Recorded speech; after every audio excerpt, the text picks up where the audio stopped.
Детский сад и школа для долгостроя. В Миловском парке возводятся социальные объекты. И в отличие от жилых зданий, они готовы принять малышей уже в этом году. Сдачу в конце августа. А вот школьникам придется подождать. Когда достроят учебное заведение, выясняла моя коллега. Подробности далее. Кирпич за кирпичиком растет новый детский сад. Строители говорят, объект возводится с 8 утра до 8 вечера. Если верить проекту, малышей родители сюда приведут уже в сентябре 2020 года. Чтобы прочность лучше была, тычок, ложок ложим. Через ряд уже чередуем как бы. Мы же для детей строим, хочется, чтобы все было качественно, хорошо. Вот поэтому стараемся максимально выкладываться. Детский сад по проекту рассчитан на 180 мест. В будущем это двухэтажное здание, на территории игровые зоны с прорезиненными покрытиями. Дошкольное учреждение будет отапливаться от своей котельной. Ее установят рядом. Материал подвозится всегда вовремя. С материалом проблем нет, с людьми проблем нет. Сроки мы обязательно уложимся.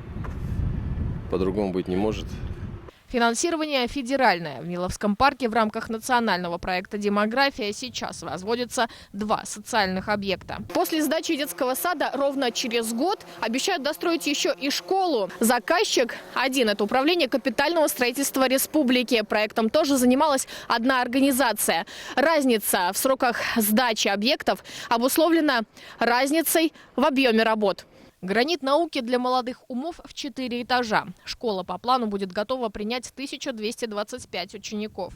Внутри столовая, актовые спортивные залы, душевые, раздевалки, тренерская, а также медпункт, который вместит процедурные, прививочные и стоматологические кабинеты. Приступили к работам в начале декабря 2019 года. На данный момент завершены бетонные работы по фундаментной плите, по фундаментным лентам.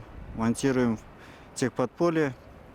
И приступили к возведению стен. К инженерным сетям приступим уже при положительной температуре, то есть где-то в конце апреля, начале мая. В этом году в Миловском парке планируют создать 3 многоквартирных дома. Ожидается, что по остальным проблемным объектам работа будет возобновлена при поддержке Федерального фонда защиты прав дольщиков. Об этом говорили на строительном часе в правительстве республики. Сейчас большинство домов в Миловском парке не сданы.